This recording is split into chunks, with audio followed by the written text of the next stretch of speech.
Let me just say, after Vera distorting the belt, they're proclaiming the real world champion. I'm going to tell you all, with a tear in my eye, this is the greatest moment in my life.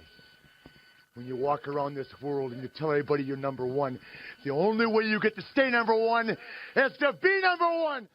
Woo! Welcome, everybody, to another edition of the Captain Lou Extravaganza live here on the Captain Lou Sports Network, powered up by the Belly Up Sports Network of podcasts. Sit back and enjoy as we bring you the latest and greatest in the world of sports, everything from the Detroit Lions to the state of Michigan sports to around the country and around the world.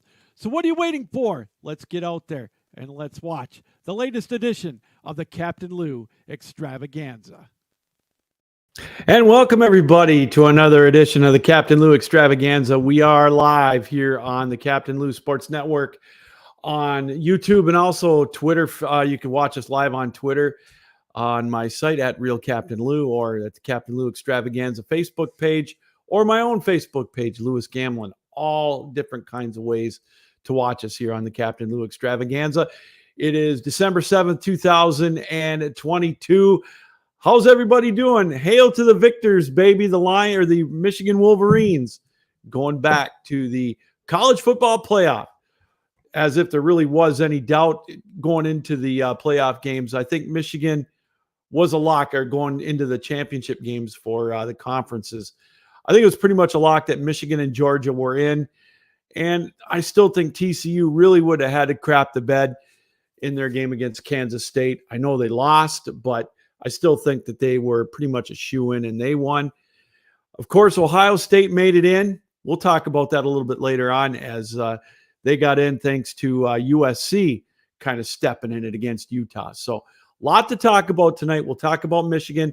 We're going to start out talking about the Lions here shortly. Another big win for the Lions. 4th out of the last 5.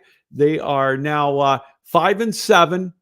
And it's kind of weird saying that they're actually a little bit relevant in December. It's been a long time. It's been 5 years since we've said the Lions have any kind of relevancy in the month of December. So we're excited to talk about the Lions and see if they've got any shot. I know it might be a pipe dream of making the playoffs, but we'll look into that as well. Bottom of the hour, we're going to be joined by one of my old coworkers from the other network that I used to work with a long time ago. Mitch Bernstein is going to join us from the Bern with Mitch podcast. He's one of our baseball experts. He lives and breathes baseball, and we're going to talk winter meetings with him. He's a big Phillies guy. He's from a Philadelphia sports fan. Trey Turner, now a Philly. Taijuan Walker. Dave Dombrowski, he's the man. He turned Detroit into a winner. And I know he did wonders with Boston. Now he's there in Philadelphia. We're going to talk to Mitch about that and all the other baseball signings over the Hot Stove Week in San Diego. The Hot Stove League is back after a hiatus with COVID. And I got to tell you, Aaron Judge, he's not going anywhere except to the bank. So we'll see what Mitch thinks about that contract. And also we'll get his take on his Philadelphia Eagles, as they are flying high with the best record in all of the NFL. We'll see if he thinks they're the best team. And as I mentioned, we'll talk a little more college. The silly season that is the transfer portal is upon us now in football, and it is going wild. It's crazy. Hey, it was put there for a reason, and I get it, but you got guys like JT Daniels now looking to go to his 4th team in 4 years. Was that what it really was meant to be? And also we'll touch on Coach Prime, Deion Sanders. He's making the big move to Colorado. He's making waves, and he's making a lot of noise, but you know what? He's doing nothing wrong, and I don't blame him for it either. So he's taking advantage of the rules. Not that they're bad, but you know what? He's going to try to turn Colorado into a powerhouse, and he just might do it. But my question is, how long is he going to stay there until maybe something a little better comes along? Because Colorado really isn't a coaching hotbed. So anyways, that's kind of what we're looking at for the show tonight. Again, we'd love to have you a part of it. Leave any notes, or if you have any messages, you can follow us on or watch us on our YouTube channel. Leave your comments there, or you can drop me a note on Twitter at The Real Captain Lou, or on my Facebook page, Lewis Gamlin, or on the Captain Lou Extravaganza. And you can also drop me an email at sweetlou1965@yahoo.com. Great sports weekend to be a fan of football here in the state of Michigan. The Lions, as I said, they won their 4th out of their last 5, now 5-7 on the year. You know, they were 1-6, and we thought, boy, oh boy, is it time for Dan Campbell to go? Is his message falling on deaf ears? Detroit got a little healthy. Schedule got a little bit easier for them, and lo and behold, here they are, 5-7. Yes, they're 5 games out of first place in the NFC North, and now they entertain Minnesota. But quickly, let's take a look back at that Jacksonville game. You talk about domination on all ends of the ball. Detroit, the first team in 4 years not to have to punt. They scored on every possession in that contest against the Jaguars. That's domination right there, folks. I don't care what anybody says. And, you know, Jaguars coming off a big win over Baltimore. It's nothing to sneeze at. They were 4-7. Both teams 4-7. Now, I know what you're saying. Lou, they're 4-7. What are you getting all excited about? You're drinking the Kool-Aid. Yeah, I am drinking the Kool-Aid a little bit. But you know what? 5-7 is a lot better than I thought they would be 5 weeks ago. 1-6, I thought, oh boy, you know, maybe we can win 3 games. Starting to think about the draft pick. Who would have thought that we would have the Los Angeles Rams draft pick being the top 4? So they're 5-7 from start to finish. The domination of Jacksonville. They made Trevor Lawrence look human, look average. I know he got banged up a little bit, but everybody does in that at this time of year. DeAndre Swift, 118 yards on the ground. Now he's banged up again. They're talking maybe he may not be able to play against Minnesota this Sunday. I think he'll make it a go.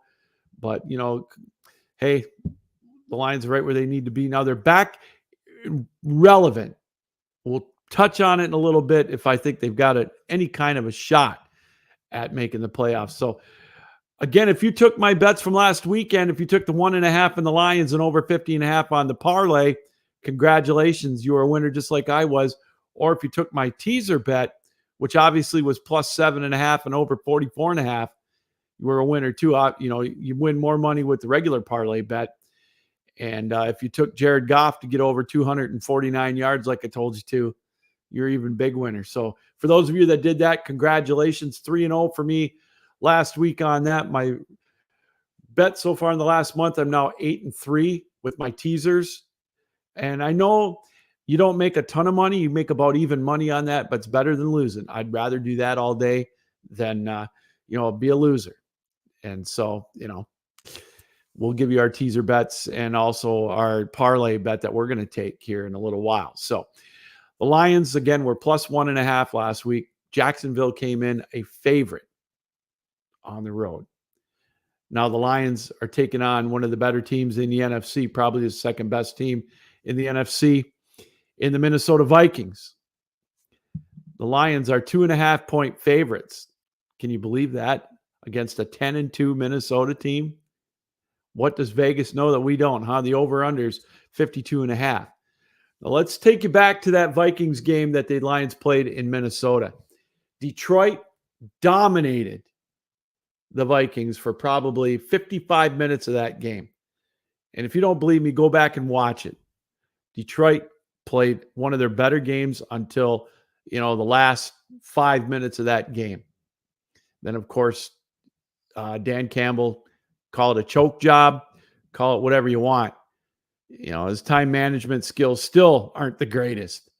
And I got to tell you, man, that game we were watching, I was watching it with my brothers-in-law out in Spokane, Washington. And man, we thought we were celebrating. All right. We thought, all right, Lions are going to, I think that was going to make them 2-2 and steal one on the road, which they should have won. The defense couldn't stop a cold. Detroit went for it on 4th down a couple of times, which was a little weird. There's a couple of questionable calls, but I know that's in the back of the Lions' head. That's a game that they thought they had won. So that's what makes them maybe a little more dangerous in this one. The Vikings, it's weird. They're 10-2 and they're 2.5-point underdogs. Granted, it's on the road. It's a division game. But you think about this. Detroit wins this one. They're going to be 3-1 in conference games with a roadie win over Chicago. Not that it's really going to matter in the grand scheme of things, because Minnesota is going to have to tank big time for Detroit to have thoughts about winning the division. Obviously, a 5-game lead with 6 to go. Minnesota wins this game on Sunday. They clinch the division because they'll have the tiebreaker over the Lions. They'll be 6 games up with 5 to go. So there you go. So obviously the Lions need this one. They're playing much better. Their defense is starting to come into form a little bit. Now, I know they gave up some against Buffalo. Minnesota's not Jacksonville. I get it. And but still, the line still kind of, I'm a little nervous about that. I don't know if I'm going to touch this game from betting purposes, entertainment purposes only, and for my wallet, because I'm doing pretty good this year. I had a rough October, but my November was fantastic, kind of just like I was last year. But boy, this game's tough to call, but I will give you my picks for the Lions if I do go with that. First question you ask yourself with the Lions this Sunday: can they corral the mistakes that they've made in the past against the Vikings? They make Kirk Cousins look like an all-star. They make him look like Joe Montana sometimes. I think the biggest question that I've got is, can they stop Dalvin Cook? Now let's take a look at the quarter 4 props, their hottest props that they have in this Lions game. Dalvin Cook over under 86.5 yards. Justin Jefferson over under 112 yards receiving. Those are their 2 hottest odds for the Vikings. The Dalvin Cook one scares me. The Lions are playing a little better, but 86.5 yards, I tend to might go over on that one, because the Lions have a tendency to give, but they also, their defense is still porous. They don't have Okudah. 112.5 yards receiving for Jefferson, I think, is more likely going to happen out of the 2. And then their other hottest odds are for the Lions, Jared Goff over 283 yards. I don't know, boy, that defense for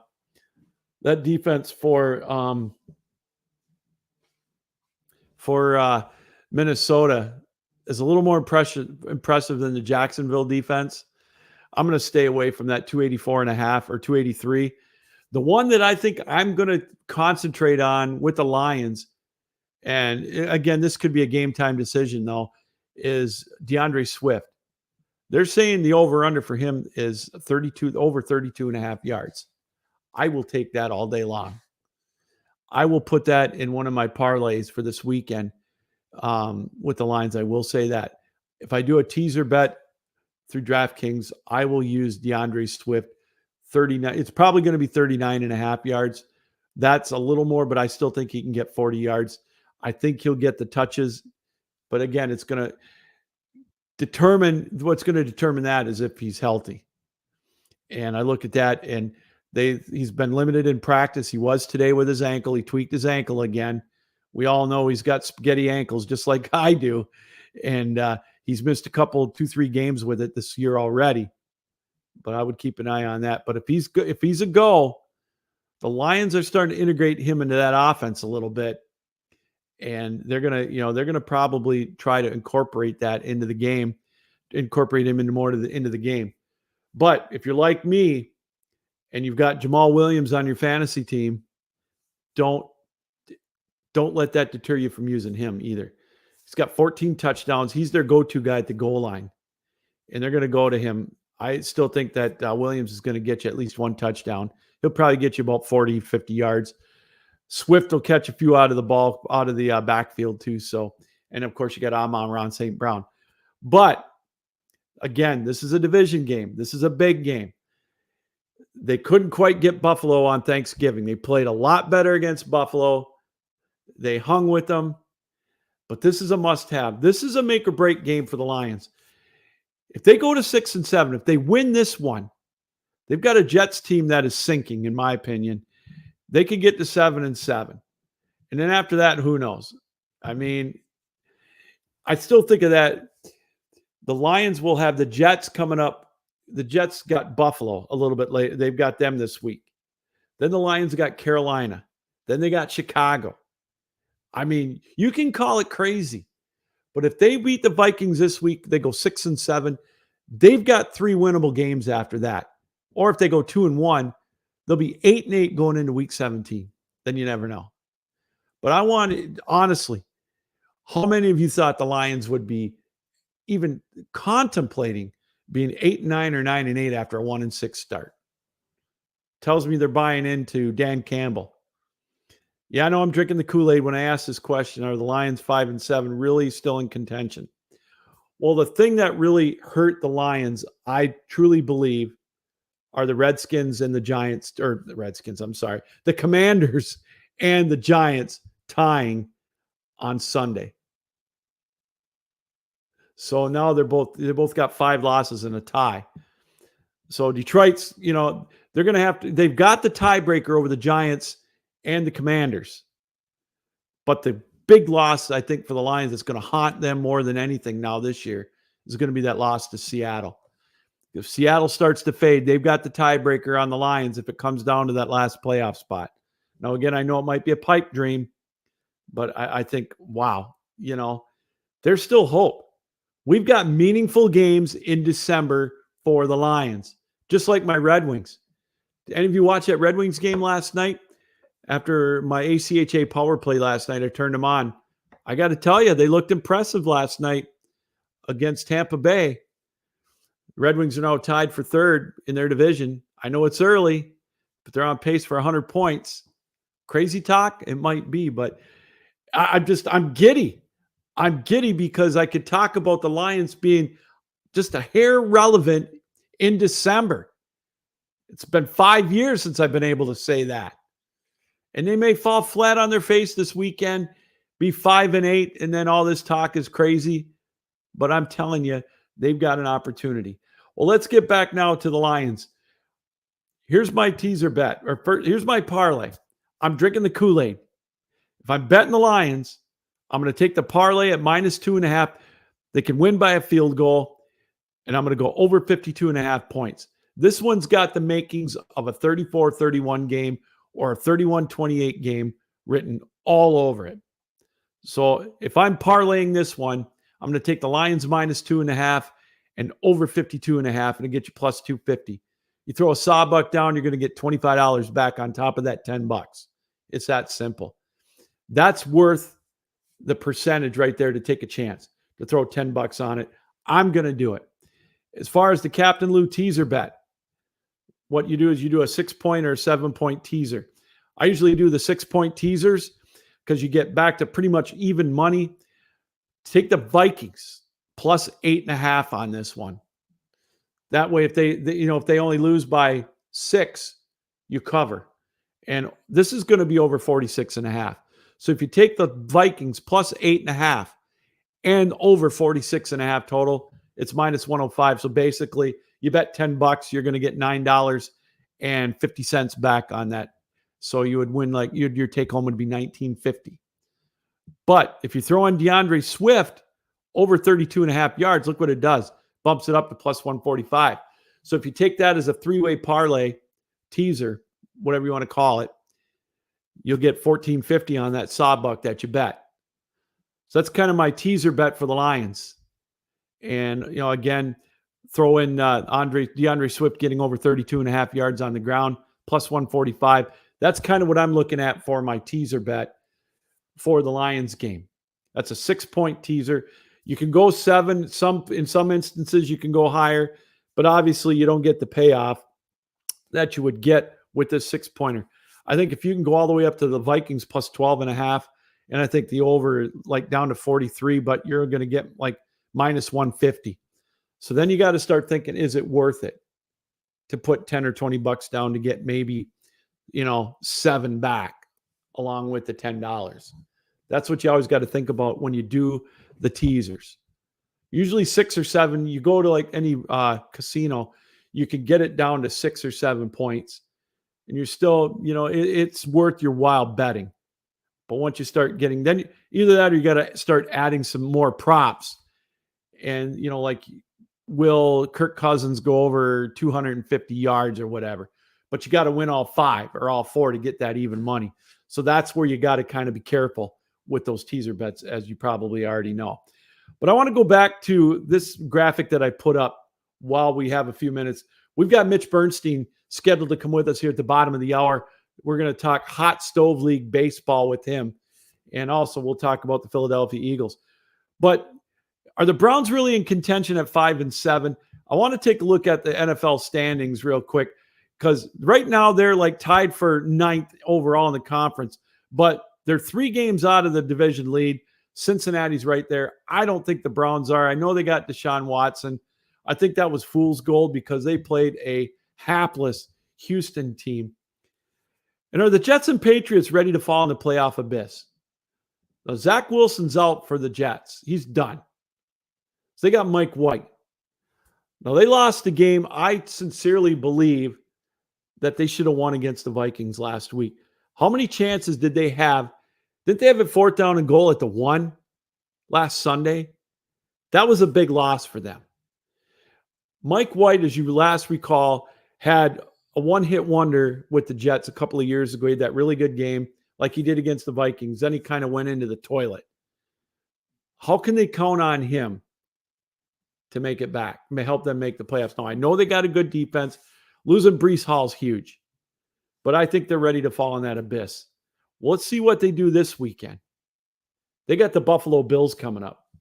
Speaking of the Buffalo Bills, I'm going to go right into this right here on the bottom of the screen. You can see my scroll on the bottom. There's my lock teaser bet of the week. This will get you just about even money. The Bills open up at an 8.5 point fair, 9.5 point favorite. And it's, I think, over 43 and over 44.5 over under. Take my teaser bet of the week right there.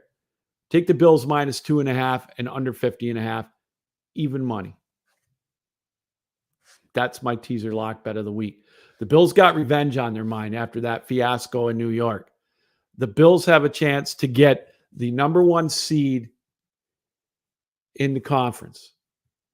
They've got the tiebreakers right now. They got the Jets in their sights. This is going to be a revenge game for Buffalo. Now, I know they lost Von Miller, but they're not going to need him, especially in this one. Take my lock of the week right there. There's my teaser lock of the week. Take the Bills minus 2.5 and under 50.5 total. That's my lock right there. So while we're taking a look at some of the other teams, do the Chargers and the Raiders have a legit shot? It's funny because you look at the playoff scenarios, the Chargers aren't out of it. And for that matter, the Raiders. That was a huge, huge win for the Raiders last week against the Chargers. Now, the Chargers this week, they've got, I believe they've got Miami. This game's been flexed into the night game out west. So this one's going to be an interesting game because the Dolphins are 8-4. They got punked last week against the 49ers. 49ers lost Jimmy Garoppolo. That's going to be another story with Brock Purdy now the quarterback for the 49ers. The Dolphins need this game, and I'm going to tell you why. Next weekend, the Dolphins play on Saturday night in Buffalo. It's an NFL Network game. I don't know. I was listening to somebody explain this to me. I can't remember who it was, but Miami needs this bad. They need this game against the Chargers. They're playing Sunday night. They'll get done about 2 o'clock. They'll fly at about 2 o'clock in the morning, East Coast time. They're going to get back into Miami 8 o'clock in the morning on Monday. Short turnaround. Then they got to go play a night game in Buffalo in the elements. Buffalo's sitting good. Miami needs this game. So it kind of ties into my thing with the Chargers and the Raiders. I still think the Raiders got a chance at getting in the playoffs. They win the tiebreaker over Cleveland. The divisional tiebreakers, whatever it is, would eliminate Pittsburgh. So the Chargers need this win desperately against Miami. Both teams need those wins. The Chargers, again, I tell you, they remind me so much of the Lions from 5 years ago, or from 25 years ago. All that talent there, questionable coaching, except the Lions did make the playoffs. But my question goes back, do the Chargers and Raiders have a legit shot? The Chargers have to win Sunday, but this is a must-win game for Miami. This is going to be a huge game to watch next Sunday night. I think the Chargers have a shot, and the Raiders, you can never count them out, can you? I don't know if they have a legit shot or not, but I think Miami still will probably limp into the playoffs. Tua didn't play that good. Is it a one-up? I don't know. You can give them a mulligan if you want, but this is a must-win for them because they have to go and take on Buffalo, like I said, next Saturday night. The schedule sets up so well for Buffalo. Nobody's going to take over Kansas City in their division. So the Chargers and the Raiders are going to have to contend for probably that last wild card spot. Cincinnati or Buffalo or Baltimore, depending on Lamar Jackson. How many games is he going to miss? Then you've got the Dolphins and Buffalo in the playoffs. I don't see the Jets as a contender. I think they're going to fall off. They're going to lose to the Lions next weekend anyways. That's really going to hurt them. So kind of a look there at what's going on in the world of the NFL as the Lions, again, can they do it? Can they go? Can they beat Minnesota? Let's go back to look at that. Again, I'm again dumbfounded by this. 5-7 hosting Minnesota this Sunday. The Lions are 2.5-point favorite. Hey, I want to remind you before we switch gears here and talk a little baseball in about 3 minutes with Mitch Bernstein with the Bern from Mitch podcast. We got a poll up on my Twitter feed, which is at Real Captain Lou. It's going to tie into talking about college football in the last segment of our show tonight. Which is bigger now in college football? The signing day for college football, letter of intent day, or the transfer portal period? And if I look at I want to look at the poll real quick just to see what we're at here with that. The transfer portal period now leads 56.4%. National signing day is 43.6%. So kind of keep that in mind as you what do you think with the advent of the transfer portal? How it's taken shape? What did I read this afternoon? It was like over 1,200 people, 1,200 players that are already signed up for the transfer portal. The one thing to keep in mind with that too is once you go into portal, you don't your scholarship's not guaranteed. I was thinking about that too, and I heard that and I read up on that. So you tell Michigan or Michigan State, for example, you're going to go into the portal. You can still come back, but once you do that, they're not bound to keep you. Say you change your mind, you go into portal, and 6 weeks later you say, you know what, I'm going to come back. Your spot could be taken for that other portal guy. You know, that hotshot quarterback or quarterbacks that are out there. So many of them right now. You can't keep track of them. Notre Dame's quarterback, JT Daniels, as I mentioned, you know, he's in the portal as well. So it's crazy. So anyways, we'll talk more about that in the last segment of our show. But right now, I think he's ready to come on the show. Let's go to our guest feed and let's bring in an old friend of mine. He's been a guest of the Captain Lou Extravaganza numerous times, the host of the Bern with Mitch podcast. Well, a baseball genius, if I do say so myself, Mitch Bernstein. Mitch, thanks for joining us. How are you? Hey, Boo. How you been, buddy? I'm great, man. I'm really enjoying this hot stove league. It's cool to have it back and watching all these dollars change place like Monopoly money. Yeah, it's not my money. I'm okay with whatever the heck they want to do. You know, Mitch, before we get into your Phillies, obviously the big news of the day, because it's New York, is Aaron Judge getting $360 million over 9 years with the New York Yankees. And it's Albert Pujols type money, or contract wise anyways, a little more money than what Albert made. But What do you think of that 9-year deal? Do you think they overpaid for him, or did they have to? I think they had to. Yeah. I think Aaron played it right. He went to see the Giants folks, and I just couldn't see the Yankees not keeping him.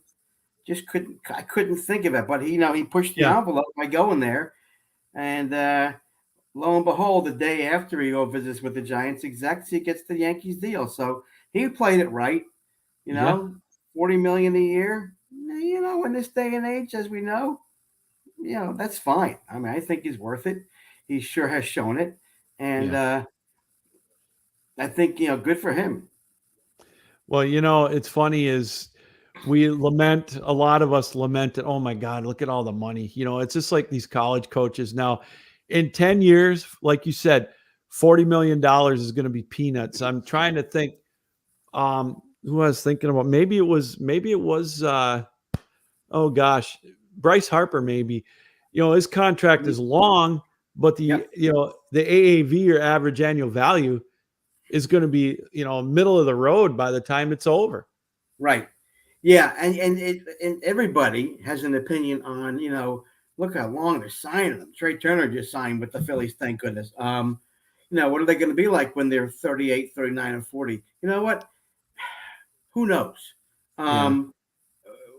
But as we have seen, again, the owners have the money. They want to lock them up. They don't want them to go anywhere. They're going to be the franchise, the Judges, the Harpers, and I think they're all going to. That's their key piece. These are the key pieces, and they're going to build around them for the next 9, 10, whatever years. Mitch, with the long contracts that are out there, to me, I look at Miguel Cabrera with my Tigers. Obviously, I think this is going to be his last year. Yeah, he's broken down. But you know what? He helped get Detroit to a World Series. They were relevant for a better part of a decade, from a couple years before he got here till about 2015. To me, it was worth it because he made Detroit exciting. He brought some pizzazz. He was one of the better right-handed hitters in the last 15 years, maybe. So I don't have an issue with a guy like Trey Turner or Aaron Judge signing for a long period of time. They're going to bring results, and I don't have a problem with it. I don't either. Again, I it's funny to read Twitter and go on Facebook in these groups and say, how can they spend all this money? Again, it's not my money. It's my team. Right. I think with Dombrowski, he's done a hell of a job and managing the money. And they signed Taijuan Walker. Yeah. And I don't know, but this lefty Stram that they hired, that they signed. I'm not convinced that was a great move. That was a throw in a guy who is going to be in the bullpen and see what he can do type of guy. But Taijuan Walker, listen, he's done pretty good. He had a decent comeback year last year. He was 12-5, and it was decent ERA. So I'm okay with that. Now they got 4, and I really hope that the Phillies stop being afraid of bringing up rookies and bring up this Painter kid and let him go, let him throw, let him be there and see what he can do. He's shown in 1 year he went from the middle A to high A to double A, and he did great. He's done terrific. Let him do it. Then they have it. Let's see what happens. I mean, I'm okay with what they got. And it's going to be exciting. The other thing, I don't know if Miguel did this, but Harper has helped with, I believe, having Dombrowski's ear and saying, yeah, Trey's, go get him. I think there's merit to that. I do too. And I think he did. And I hearken back to, I look back at the rotation that the Tigers had back around 2012 or 13 when they had, oh man, I'm blanking on him. He just said today that he's not going to pitch for the Dodgers this year. Oh, for God's sakes. Anyways, they had Scherzer, Verlander. They went out and got Anibal Sanchez. Doggone it! They got him from the the Tampa Bay Rays. David, whatever his name is, David Price. David Price.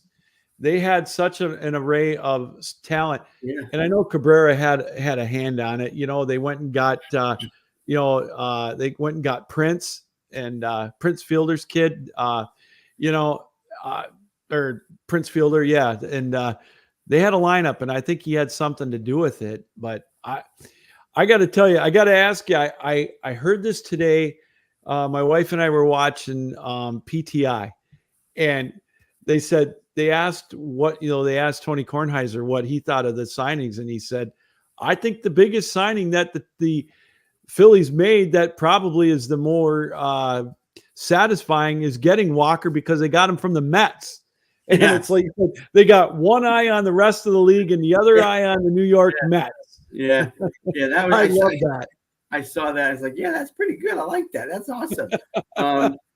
And the funny thing is, when DeGrom leaves, right, he goes to Texas.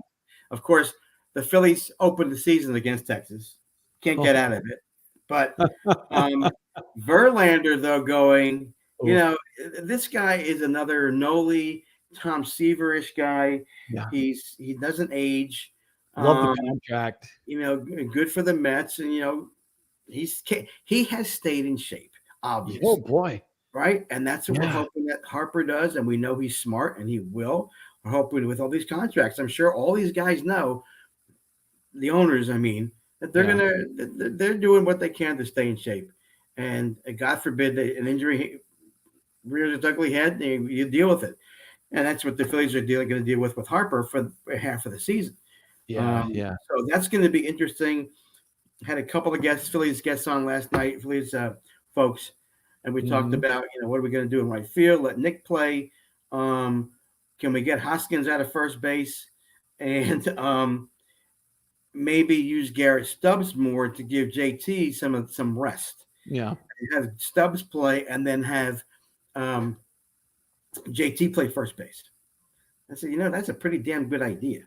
Instead of playing, catching 152 games, let JT catch 132. Let Stubbs play. So that could be down the road for the Phillies. So I think for us, for the Phillies itself, I'm happy. I'm ecstatic with what they did. Turner was the one who we thought they were going to get. They were after, and they got him. That's great. And I'm envious of you, because you have Dave Dombrowski as your GM. Everywhere he's gone, he's won. Yes. He helped build the Marlins to a winner. They, couldn't get Detroit the World Series for Mr. I, but they got there. I still blame that one's on Jim Leland. I don't care. I will go to my grave saying that man is the worst coach of pitching. How he stayed there as long as he did, I still don't understand. And I can still remember 2009 when they had the 3-game lead, and he rested half his infield because he wanted to save them for the playoffs. I'm like, Jesus Christ, but then he goes to Boston, gets them another World Series ring, and he got new to the stage, and they're not letting up. And I like that the owner is letting him do that and just proving I just love the moves he's made. Yeah. And I think, they were 27 mil under the tax. And I think with this acquisition, they don't have money. I don't think they have any more room to go. And I guess he's okay with that because he paid it last year. Yeah. We'll see.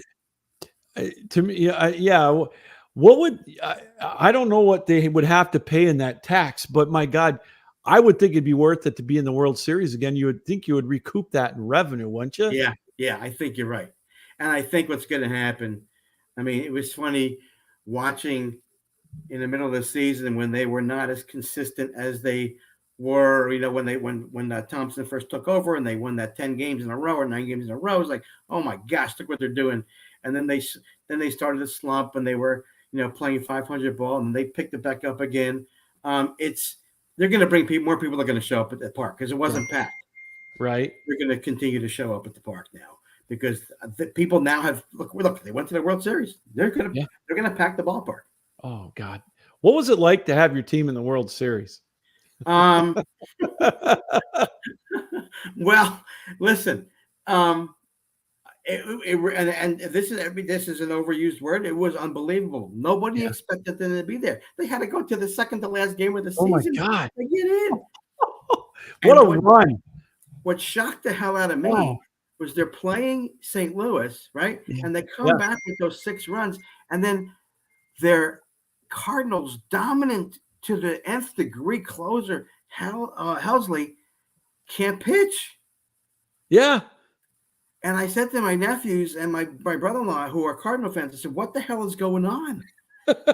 and my nephew said he's got a bad shoulder. And I said, well, something's going on. And then he said, yeah, he's got a bad shoulder. And holy crap, look what happened. And then they went and they continued to win. And they were having fun. Oh. And it was awesome. I mean, I didn't expect to spend $60 in hats this year. Wow, what a beautiful hat. Isn't that a great hat? Isn't that a great design? Oh, awesome. Yeah.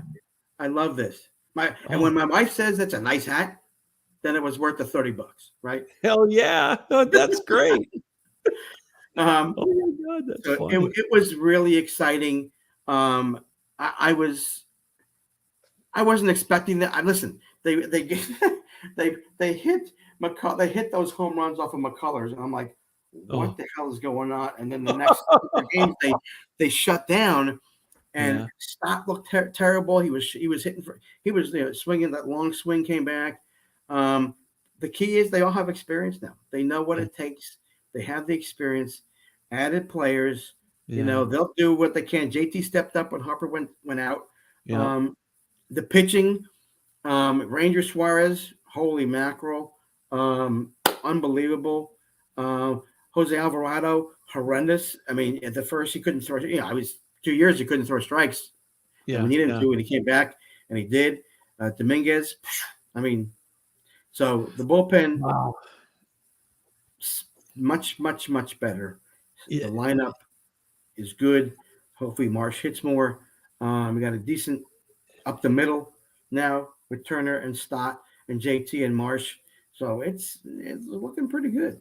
And it's funny, Mitch, as I heard this morning, I was listening to Dan Patrick while I was driving in at my work or whatever, and they're like the 4th or 5th best odds to win the World Series to the National League. Of course, they got the Yankees number 1, and you got Houston and the Yankees, and you got the Dodgers, the Mets, the Braves, then the Phillies. It's like all of a sudden you're back to the underdog role, which isn't a bad thing. I just crack up. You make, to me, one of the best signings in the offseason getting Turner. And I think he's going to bolster your lineup so much. Yeah. And Walker's a huge signing. You're going to, the Mets, they got to prove it to me that they can get there for I mean, they're choke artists, and it's enjoyable to watch. It is. It's unbelievable. It is so funny because they're throwing their mouths out, Mets fans on Twitter and everything, and the next thing you know, they're tied. 10-game lead goes away. The Braves. Oh my God, that was fun to watch. And then the Phillies take out the Braves. Oh God. Yeah. And they took them out. Yeah. I have to ask you this, but I know you're not going to like this because I know you hate the Cardinals. But that Wilson Contreras signing, I think, was huge for the Cardinals. I'm impressive. They needed someone like that behind the plate. Yeah. They've lost their icon, and I don't think they didn't have a backup that could play every day. No, he got shown he is. Wasn't he an all-star this year? And he played. He's a good catcher. He's got some offense. So a good pickup for the Cardinals. Yeah, it's funny. I heard Mike Wilbon tonight say he was one of the best, if not the best, catchers ever for the Cubs, and it got me thinking. You can help me out with this, Mitch. I couldn't think of a good catcher for the Cubs. It just escapes me. All I can think of is Jody Davis. That's who I was thinking. I was the only name that came to mind as I'm thinking. And then Harry Carey going, Jody Davis. Catcher extraordinaire. Yes, whatever he said after that. 6 or 7 Budweisers, yeah. Yes, good old Harry. He was fun. Oh, God, yeah. So, it's great talking baseball. It's great having it relevant this time of year, the winter meetings and everything. Now, it's and I can't wait. I'm heading down to spring training, so I'm excited. Are you really? Yeah. Oh, good for you. Yeah, good for you. Yeah. So you're in the Carolinas now. Do you get to go to games down there, the minor league games at all? There isn't much. Okay. But we do want to go to see the Durham Bulls. Yeah. There's a team in Charlotte. Myrtle Beach Pelicans are like single A. I think they used to be double or even triple A, but now they're single A. Yeah. I'm not as interested in them. And then you have the basically the collegiate league, Wilmington Sharks, and there's been a couple of guys, including Alec Boehm, a former Wilmington Shark, who's a Philly. They have a roster of guys who were in the major leagues that played for the Wilmington Sharks. So, I went to a couple games. It was a lot of fun. So one more I got to ask you about from the winter meetings of signings. What do you think of Kenley Jansen going to the Red Sox? Say it again. What did he get? No. What do you think of him going to the Red Sox? Kenley Jansen. Do you think he's overrated? Yeah, right now. I do too. Yeah, right now. I mean, I don't know. I think he blew 7 saves. He had a lot of saves, but he blew a bunch too. Yeah. I mean, he's still decent, but to pay, you remember what he got paid? I want to say $42 million. Hold on. Not for 1 year, but let's see. Yeah, I can look. Where's Jansen? No, 2-year, $32 million. $32 million. Okay. $16 million a year. Wow, that seems like a lot for him. But then again, we were just talking. They're throwing it around like Monopoly money. So they got it to spend. You know that. They got it to spend. What did they have? Like, what did I see? Their best reliever for the Red Sox last year had 8 saves. Was that it? I thought that's what I read. Well, they had 3 or 4 of them. Did they go by committee? Because that's what What only that irked me. I read something that Dombrowski said yesterday was that we're gonna do what we've been doing, and in essence, what he means is we're not gonna have a set closer. And I think that's stupid. I just don't think. Yeah, that's smart. I do too. You got to. 100%. Hey, what about your Eagles? Wow. I mean, here's what's going to happen this weekend. I've always, this whole year, I've said the Giants are frauds. Yeah. But listen, Daniel Jones has been pretty good. It's a divisional game. Yeah. It's going to be tough. Yeah. I just like the way, and we have a little pool in our family. And I predicted that because the way the Eagles are playing run defense, that Derrick Henry was going to run all over him. That didn't happen. No, it didn't. The Eagles scored 40 points again. I mean, so that to me was a big surprise. Yeah. And it's funny because they threw the ball this past week and they ran it the week before. So the coaching staff is doing their due diligence. They know when they need to pass and they know when they need to run the ball. So you got to give them props. Defensive passing game, horrendous for some games, and then really good for others.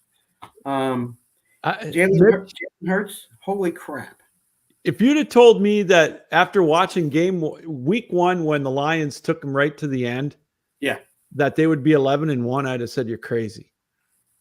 The way that Detroit was able to move it up and down the field on them. But my God, they've turned it up and they look so good. I've loved Jalen Hurts. I'm glad you brought that up. I liked him at Oklahoma. I liked him at Alabama. The guy wins wherever he goes, and he's smart. His maturity level, to me, is what's always been a bonus. I've loved watching him play. He is so now controlled in the pocket, or even when he goes and we know he's running, right? But he really knows what he's doing back there. I think everybody said he's really worked his butt off in the offseason, and he's learned the offense. And his passing accuracy is insane. And then, of course, he's running the ball like nuts, and he didn't have to last week. It basically saved his legs. So it's really, listen, it's fun to watch this team. It really is. You got so many weapons.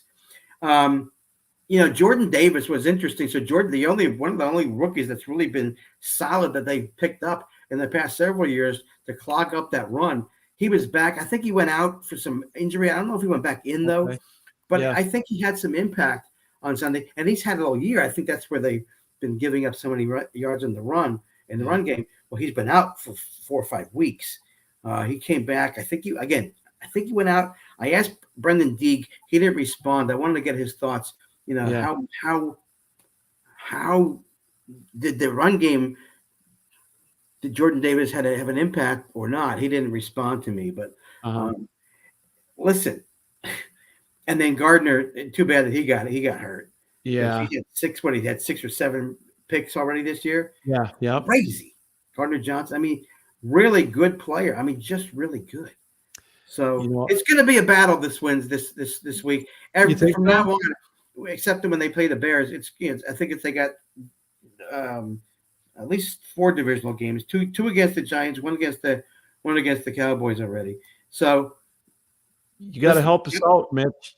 You guys got to help us out. I mean, the worst thing I think that could have happened for the Lions this weekend was that tie, because they got they got the tiebreaker against the Giants and the Commanders because they beat them both. But now they're both at 5-1 or whatever. And I was saying at the beginning of my show tonight, it's great to be in December and to be somewhat relevant as a Lions fan. It's been 5 years, man. It's been a while for you guys, yes. And it's fun to watch the Lions. They could put some points on the board, and I thought they toyed with the Giants in New York, and that's why I think Philadelphia will do the same at home. And there's a lot at stake for Philly. They want that number 1 seed bad, don't they? Oh, yes, because there's only one now. From now on, and we know that's huge. They get a bye, and they get home. They'll get the home field, and the Link is a great place to play for them.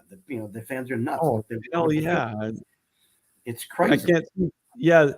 See the Vikings playing there in the end of January. I don't. They'll. Cousins. If it's any kind of primetime game, you'll crush him. So yes, yeah. My God, the Philly sports scene this year is fantastic. The Sixers are playing well.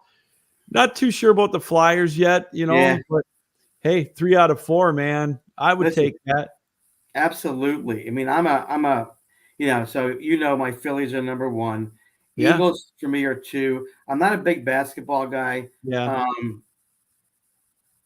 I watched the Knicks growing up in the 70s. But no longer a big NBA guy at all. But if they want to, if they're winning, that's great, right? It's fun for the city, right? Yeah. Any city when your teams are winning. And again, the Flyers, listen, they just have to rebuild, and they know it. So, but I saw a picture somebody posted on Twitter of the start of the game. Oh my gosh, the Wells Fargo Center was empty. Wow, it was really empty. I'm like, I was tempted to go on to see what tickets were going for, because normally hockey and basketball tickets are most expensive tickets out there. I want to go on and see how much they're going for. I'm telling you, it was the beginning of the game, and there was hardly anybody there. It was isn't nuts. it something? Yeah, crazy. The Red Wings are a hot ticket right now because they're playing good. Yeah. I remember we went, oh gosh, when did we go? A couple of years ago when they were really bad. And we still paid, we were mezzanine level. We still paid $125 a ticket. Oh, It's ridiculous. But, they get it. That's the thing. Detroit, even when they're bad, they still get 15,000 people. It's And one it's of the incredible. original six. I mean, they're going to support the team forever, like Yeah. the Rangers. It's the same thing. They're going to go, and because it's basically tradition, family traditions within each of these cities. Tickets go from dad to kids to kids to kids. You go to watch your Red Wings. You go to watch your Rangers. You go to watch, those the Canadians. Even though they're bad, you're going to have people go. Yeah, that's the original teams. It sure is. Hey, Mitch, I appreciate you coming on tonight. This has been a treat. I love talking baseball with you. Yes, Lou. Man. I miss you, buddy. I'm gonna call you. I have some questions for you at some point. Yeah, at any time. I'll text you my number, or I'll put it on. I'll direct message you my number. Yeah, I'm gonna call you about some stuff. Okay, we'll do. Hey, if I don't talk to you beforehand, have a Merry Christmas. Enjoy the nice weather down there compared to what we got up here. And Lou, 76 degrees today. Oh, geez. I'm out wearing long johns on my route this morning because it's in the 30s. 76. Yeah. Right. Oh my God. That's awesome. We did not make a mistake moving down here. Now it's going to be okay, I'm going to make it not really feel better, but it's going down to the 50s next week. Oh, well. Oh, boy. You might have to wear a light jacket, eh? Yeah. Oh, why? It's been dusty all year. Gathering dust. Lou, thank you, buddy. You bet, Nick. I appreciate you. And happy holidays to you and your wife. All right. Same to you. Those posts on you with you guys traveling and doing fun stuff. So awesome. All right. Thank you, Mitch. We'll talk to you real soon. Thanks again. All right. Take care. And I'll text me your number. That'd be great. Or DM me. Right on. All right. Mitch Bernstein with the Bern from Mitch podcast, joining us here on the Captain Lou Extravaganza, here on the Captain Lou Sports Network. Always a blast talking hockey or baseball and football, even hockey, all sports with Mitch. He's got such a great perspective on it. Love talking history with him too, with baseball. Him and I are a few years apart, but we always talk about the 70s. He'll be on again closer to spring training, and he'll be a regular on the show because again, he's got a wealth of knowledge. One of the things that I love about Mitch too, we talk about the history that he loves to talk about. He's really big into bringing the history of the Negro Leagues. He's been to the Hall of Fame there. He's had a lot of cool guests. Look up his podcast, the Bern with Mitch podcast and he's got a wealth of guests. And he's just so much fun to be around and to talk when it comes to all sports, but especially baseball. So you're watching the Captain Lou Extravaganza live here on the Captain Lou Sports Network on YouTube. We are powered up by the Belly Up network of podcasts. Check out bellyupsports.com. Great articles of all the sports, all the majors, football, baseball, hockey, basketball, college sports, the World Cup going on right now. Yes, the USA was eliminated, but they made a good showing. They got to the knockout round, which is pretty much about what everybody thought they would do. And now hopefully they can grow from that for when they host it in 4 years and make a better run. So we cover all of that here on the Belly Up network of podcasts. And check out the list of podcasts that we have. We've got so many different variety of podcasts. Ryan McCarthy talking about the Mets all the time. The Drunken Pods, those guys are hilarious. TSS Fantasy Show. Check out Chase Thornton's show on Sunday mornings. I had the opportunity of being on with them last Sunday, talking fantasy sports, and it was a blast. If you want fantasy sports knowledge, this is the group that you want to follow. It's bellyupsports.com. Check out the list of all the podcasts, all the articles that we have written. They'll give you all you need to know in any of the sports. If you're a fantasy sport player, football, baseball, basketball, hockey, all of that. That's bellyupsports.com. We got a few minutes left of the show. We want to talk a little bit about college football. Yes, sir. The playoffs are set.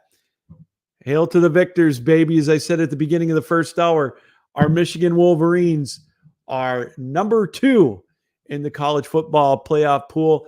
They will play TCU in the opening game on New Year's Eve, which is great news for me because I don't have to worry about falling asleep on New Year's Eve with that second game starting at 8 or 8:30 or whatever it is. It opens up in Arizona, and I'm jealous of my stepson because he lives down there. He'll be amidst all of the Michigan guys and the Michigan fans and the TCU fans. It's going to be Michigan and TCU in the opening game on New Year's Eve. Then, of course, it's going to be Georgia and Ohio State in the nightcap. Ohio State backs in after getting the doors blown off at home against Michigan a week before. They had the benefit of not playing in a conference tournament game. USC spit the bit against Utah. You know, it's funny is I'm not super surprised on that outcome of that game, only because USC can't stop anybody on defense. Let's face it. Lincoln Riley brought that Ole style of defense with them from Oklahoma to USC. They can have all the quarterback play they want, all the running back play, the hot shot 5-star wide receivers. If they can't tackle, they're not going to make it. Wait till they come to the Big Ten. I can't wait till they bring that kind of defense with them to the Big Ten. They'll get their asses kicked by Michigan, by Ohio State, Penn State, Michigan State, Wisconsin. With that kind of defense, they won't last. So they've got to do something. So I have no problem with them not getting that 4th spot. I know it sounds kind of hypocritical, but the king of the hypocrites, in my opinion, and that display, that whatever you want to call it, was Nick Saban this past weekend at halftime of the Big Ten championship game. We all know why he was on there. He got on there to politic and whine and plead for the committee to get his Alabama Crimson Tide into the playoff. Well, let me tell you something, Nick. You're the same guy in 2016 that said only conference champions deserve to be in this Final Four. Did you win your conference? No. Did you get into the championship game? No. You didn't even win your division. You had 2 losses. Everybody says, oh, wow, they only lost by 4 points combined. It took a bad call and a last-second win to beat a backup quarterback Texas team that is overrated. Steve Sarkisian hasn't won anything of consequence as a head coach. So you almost lost to them. You barely beat Ole Miss and Mississippi State. You barely beat Arkansas. I love Arkansas, but they're not upper tier echelon. So, Nick, your hypocrisy showed big time this past weekend in that game, in that halftime plea in that Big Ten championship game. These are the teams that need to be in the playoff. Now, if I'm Georgia, I'm a little worried about Ohio State. They're going to play with a chip on their shoulder. There's no doubt about it. Ryan Day can be the master motivator at Ohio State. Obviously, I don't like Ohio State. You see the garb behind me with my Michigan garb and whatnot, Michigan State. We don't like Ohio State. But they deserve to be in. Their only loss was decisively to Michigan. I get it, at home. But for Nick to get on there and say that he'd be a favorite against all the teams in there, no. I'm sorry. That Georgia team is loaded. Georgia would beat them. Michigan would beat Alabama this year. Michigan would handle them. Michigan would beat them. They would wear them down. There would be some points scored, but Michigan would beat them. Now, I think Michigan's a 9.5-point favorite over TCU. That might be a little much. I think they'll beat them in a close game. And I think Georgia's going to beat Ohio State. I think their defense is going to really put the heat on Stroud, just like Michigan's did. I think they're going to pull away late. That's going to set up a rematch. That's just my early prediction before really breaking it down, which we will do here on the Captain Lou Extravaganza. But Nick, go away. Retool, baby. I know you got a good team. Everybody says the SEC is a dominant conference. What have you done for me lately? Go ahead and play Austin P again in week 12 like you did this year. I'm sorry, but again, I go back to it. Nikki, baby, your hypocrisy showed. You guys didn't deserve to be in the playoff. Plain and simple. It's set the way it's supposed to be. Now, what bowl games are you thinking about maybe watching? Are there any of them that you're interested in? I don't know if I'm, it's going to be interesting. I'm going to watch, obviously, Penn State and Utah in the Rose Bowl. That'll be the one that I watch. Kansas State and Alabama is going to be a dandy. Those are going to be two good games, but a lot of them, no. I just don't know. And again, it's all going to depend on, too, who opts out. Because there's going to be more and more opting out before these games start. That's just how it goes right now in college football. This all begs of the expansion. It's coming, the 12 teams. There will be no more whining. Well, at least for the 12th. The 13th team will whine. But, that's the way it goes. Hey, this all ties in again. I just want to talk about a couple of things real quick, but I want to remind you that we've got a poll out on my Twitter site, at The Real Captain Lou, my Twitter feed, whatever you want to call it. What's bigger now in college football? Is it the transfer portal or is it National Signing Day for high school seniors? And right now the transfer portal leads 58.5% to 41.5%. We'll have that poll up through tomorrow. So if you get a chance, check it out. Vote. That's at The Real Captain Lou on Twitter. You can also follow me on Facebook, Lewis Gamlin, or the Captain Lou Extravaganza. Drop me an email, sweetlou1965 at yahoo.com. A couple more things I want to touch on with college football. We talk about that poll right now. The silly season for college football is upon us. And we've got thousands. I think, what did I see? 1,200, 1,300 already in the transfer portal. And here's what I talked about in the last hour. You go in the portal, your scholarship's not guaranteed anymore. So if you decide you want to go back, it could be gone. And I understand if you want to redo and you want to, or if you're a grant, you've played there 4 years, your grad transfer, whatever the case may be, a coaching change, I get it. But you got guys like JT Daniels now going to be going to his fourth team in 4 years. And he's also applying for a medical redshirt for 2019. He could go in at 5 teams in 5 years. What team's going to take a chance on him of relevance? He's going to end up at a middling Power 5 team, maybe a team like Nebraska or I don't know, Arkansas or something like that might give him a shot. But is this getting out of hand? I'm kind of torn by it. I don't mind it that much because it, the coaches get to do it. There's no such thing as a contract anymore for college coaches.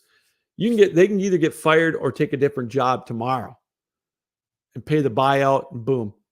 Then the kids have to stay there. These kids went there because of the coach. Now, he's gone and they're staying. Now that's what the transfer portal is for, in my opinion. Gives them that fresh start. But is it starting to be abused? That's what I'm wondering. Is it a little too much? And from the way the poll shows, I think it's, now it's bigger. It's bigger than signing day.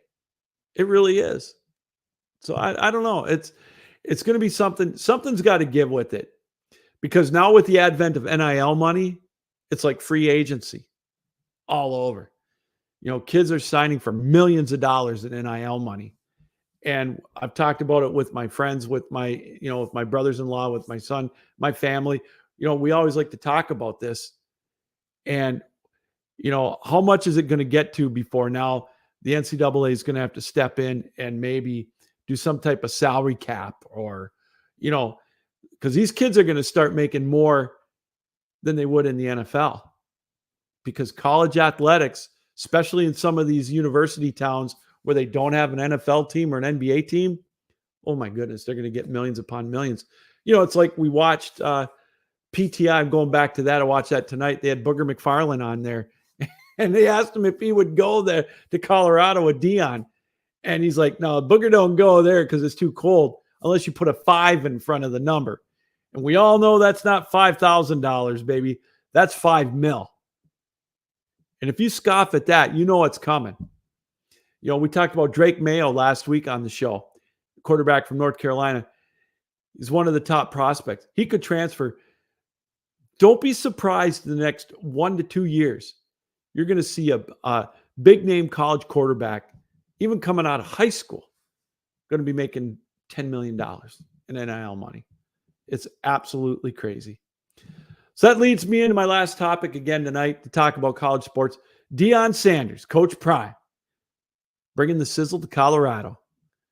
He's got the fluff. He's got the YouTube channel going. He's got the press conferences, talking smack, bringing the swag, bringing the arrogance and everything. Is there nothing wrong with it?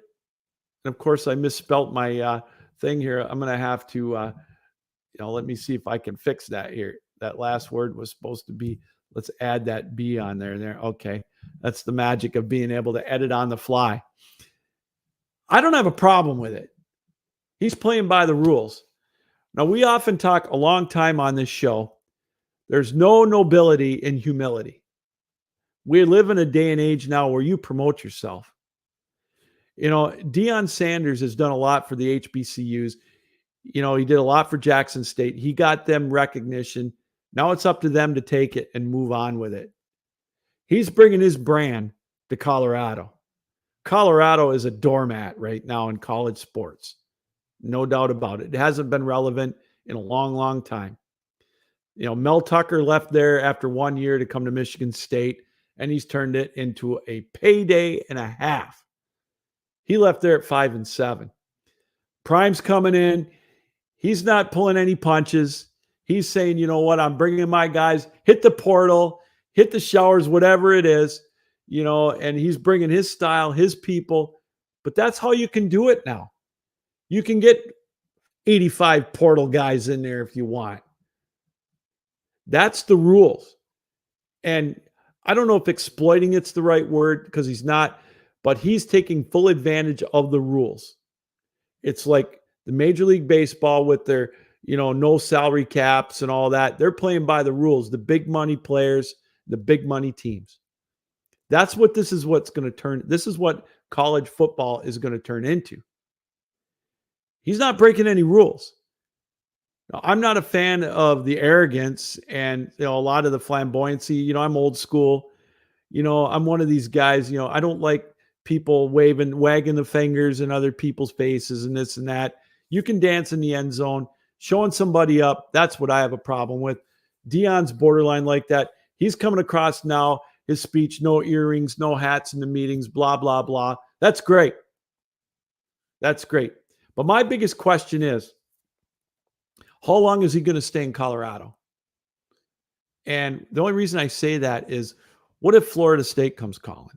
Or Auburn again? Or who knows, Texas or a big name school?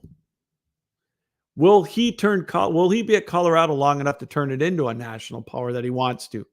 I think he's got the tools to do it if he can get a full team assembled there. And I like what Booger McFarland said tonight. Will he be able to get the linemen, the grunt guys to go there? The foundation there. You can get the flash, the quarterbacks and whatnot, the D-backs, the wide receivers. Can you get the big fellas in there, the hosses in there, the horses, whatever you want to call them? That's what I'm waiting to find out with Prime. It's going to be a fun watch, as long as everything's above board, which I have no reason to believe it won't, because there are no rules with NIL. You can get boosters, and he's got a ton of them. If there's anybody that's got connections in college football, it's Deion Sanders. They're going to be making a lot of money there. He's going to bring in a lot of attention and a lot of money. I hope Colorado's ready for it. I hope Boulder's ready. He's not doing anything wrong. I say God bless him for doing it. But my question is, how long before he takes his game to another level and to another location. Not that there's anything wrong with it, but how long will he be there? That's my question. Well, hey, that's going to do it for our show tonight. What a fun show. Hope you enjoyed it. Let's take a quick look real quick at my parlays. The Captain Lou Lions parlay. Take the Lions minus 2.5, over 52.5. That'll get you a cool plus 250. Put a sawbuck down on there. You get $25. The percentages, the odds are just too good to pass up on that. And if you want to look for the Captain Lou Lions teaser bet, take the Vikings plus 8.5, over 46.5. It's minus 105. That means you'll get $95 if you bet 100. Not a bad deal.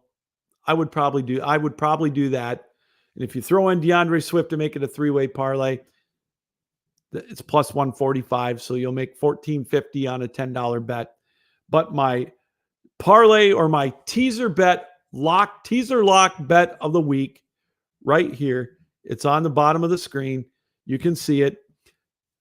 Take the Bills minus 2.5 and under 50.5.